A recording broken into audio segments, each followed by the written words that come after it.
Oke, ya. Oke, pertanyaan Assalamualaikum. apa langsung? Ya, assalamualaikum Bang Firman Chandra. Oke. Bang, ini terkait kerusuhan di PN Utara yang melibatkan Rasman, Firdaus Oibo, dan Bang Hotman.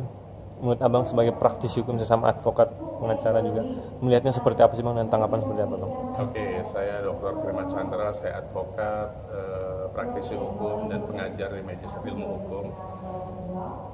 Melihat bahwa sesama rekan advokat sebenarnya saya miris juga. Kenapa bisa terjadi? Karena bagaimanapun profesi advokat adalah officium nobil, profesi yang sangat terhormat di masyarakat. Makanya kita dengan kalimat officium nobil harusnya bisa menjaga etika kita. Etika kita pada saat bertindak di dalam pengadilan ataupun di luar pengadilan, di dalam persidangan ataupun di luar persidangan. Melekat kepada harkat martabat kita sebagai advokat atau human dignity kita sebagai advokat harusnya bisa dijaga. Advokat itu sama dengan polisi, sama dengan jaksa, sama dengan hakim. Kita adalah aparat penegak hukum. Namun kalau polisi punya atasan, kalau jaksa punya atasan, hakim punya atasan, polisi punya atasannya, berarti ujungnya Kapolri, dan ada lembaga yang mengawasi namanya IPW atau Kompol, Komnas Polisi. Kemudian jaksa, ujungnya adalah Jaksa Agung, dan ada pengawas namanya Komisi Kejaksaan. Begitu juga hakim, ada atasannya, mulai dari Kepala Pengadilan Negeri, Kepala Pengadilan Tinggi, dan Ketua Mahkamah Agung. Kemudian pengawas adalah Komisi Yudisial. Nah, advokat itu officium nobil. Awal semuanya itu karena pecahnya organisasi advokat. Awalnya adalah single bar, hanya peradi saja. Perhimpunan Advokat Indonesia. Sekarang pecah menjadi beberapa organisasi advokat. Bagaimana bisa mengontrol kalau multibar? Kalau single bar kita gampang. Pada saat advokat anggota kami melakukan tindak pidana dan atau pelanggaran etika, kita bisa hukum, tidak bisa berprofesi lagi, atau kita masukkan sebagai delik aduan untuk ke penjara, di sel. Nah, dengan banyaknya organisasi advokat, ini yang sangat miris. Kenapa? Karena advokat yang A dikeluarkan dari organisasi A, dia pindah ke organisasi B. Ini yang membuat advokat jadinya lemah, gitu. Meskipun advokat itu seperti jenderal-jenderal, kita boleh berdiri sendiri. Beda sama kepolisian, ada atasan, ada tim. Kalau kita itu kadang-kadang bisa berdiri sendiri. Advokat itu adalah jenderal-jenderal pengacara sebenarnya. Mereka tuh bisa sendiri-sendiri, itu yang membedakan. Makanya officium nobil kita itu betul-betul harus dijaga oleh pribadinya masing-masing dulu. Yang kita sebut etikabilitas. Bahwa advokat dalam pendampingan jasa hukum harus jujur. Jujur tuh dimulai dari ijazahnya, itu yang paling penting. Bagaimana advokat harusnya sesuai dengan Undang-Undang Nomor 18 Tahun 2003, harus S1 Fakultas Hukum, mulai dari fundamentalnya itu. Lulus, kemudian ikut PKPA, Pendidikan Khusus Profesi Advokat. Kemudian ujian profesi advokat. Lulus apa tidak? Di angkatan saya, itu ada seorang jaksa, mantan jaksa, pensiun dini, ikut ujian profesi advokat, tidak lulus sampai 4 kali. Waktu organisasinya masih satu, yang namanya Perhimpunan Advokat Indonesia Peradi. Itu susah untuk jadi advokat itu. Nah, sekarang dengan banyaknya organisasi, jadi memudahkan orang untuk menjadi advokat. Nah, di situ. Kemudian setelah itu harus magang 2 tahun berturut-turut. Bagaimana seorang advokat kalau tiba-tiba langsung dapat kasus? Harusnya magang dulu di yang lebih senior gitu loh.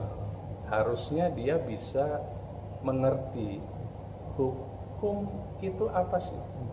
Kemudian perdata itu bagaimana sih? Hukum acara perdata itu bagaimana? Kemudian pidana itu bagaimana? Hukum acara pidana itu bagaimana? Nah, kalau dia tidak pernah magang di tempat yang seniornya, bagaimana dia mendampingi kliennya? Mulai dari etika kesopanan dalam persidangan, etika kesopanan dalam penyidikan di kepolisian, etika kesopanan di dalam penuntutan di kejaksaan, sampai persidangan, pengadilan negeri, pengadilan tinggi, Mahkamah Agung, dan peninjauan kembali. Nah, disinilah pentingnya fundamental itu. Kemudian masing-masing punya tupoksi. Advokat adalah membela pada saat sudah mendapatkan surat kuasa. Jadi mulainya kita sebagai pembela adalah dapat surat kuasa dari klien. Kemudian polisi tugasnya adalah menyidik, jaksa menuntut, hakim memutus. Jadi tidak boleh kita menambahkan pembela dan penuntut, nggak bisa. Dari sana sudah jelas tupoksinya. Jadi tidak boleh masuk ke tupoksi penegak hukum lainnya. Nah, ini yang harus dipahami oleh advokat muda atau advokat yang baru menjadi advokat meskipun usianya sudah sepuh.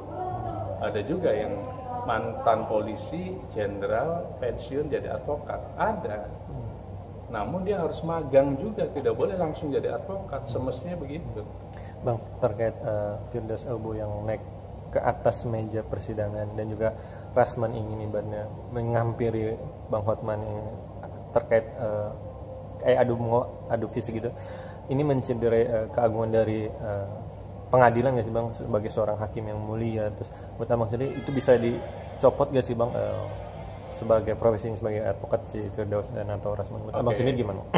Pertama, tupoksi masing-masing itu sudah jelas bahwa advokat adalah membela, polisi adalah menyidik, jaksa menuntut. Makanya dia bikin namanya tuntutan, gitu ya. Hakim memutus, baik pidana ataupun perdata. Nah, dari sana jelas kalau sudah memahami. Makanya saya bilang tadi, pada saat magang disitulah diajarin. Jadi banyak advokat kita mungkin tidak magang, jadi langsung dapat kasus masuk ke persidangan. Akhirnya dia belum mengerti etika-etika. Hakim kenapa dipanggil yang mulia? Pada saat persidangan, semuanya, baik Eropa kontinental atau Anglo-Saxon yang ada di Amerika ataupun di Inggris, negara persemakmuran, di Prancis, di Belanda, di Indonesia yang menganut Eropa kontinental pun, itu memanggil hakim di persidangan adalah yang mulia, meskipun dia adalah anak kita, adik kita, tetangga kita, teman sekolah kita. Pada saat di dalam persidangan itu memanggil hakim adalah yang mulia. Kenapa? Karena memang hakim adalah pemutus, memutuskan bebas seseorang sampai memutus pidana mati seseorang. Dan hakim akan bisa tahu pada saat fakta persidangan apakah dibebaskan atau dipidana mati ujungnya, atau dihukum dengan angka berapa puluh tahun misalnya, kayak gitu-gitu. Nah, ini yang saya melihat ada beberapa advokat yang belum magang, belum mengerti etika, tiba-tiba langsung terjun ke persidangan. Jadi mereka nggak ngerti apa yang harus dilakukan di sana. Teriak-teriak di persidangan itu nggak boleh.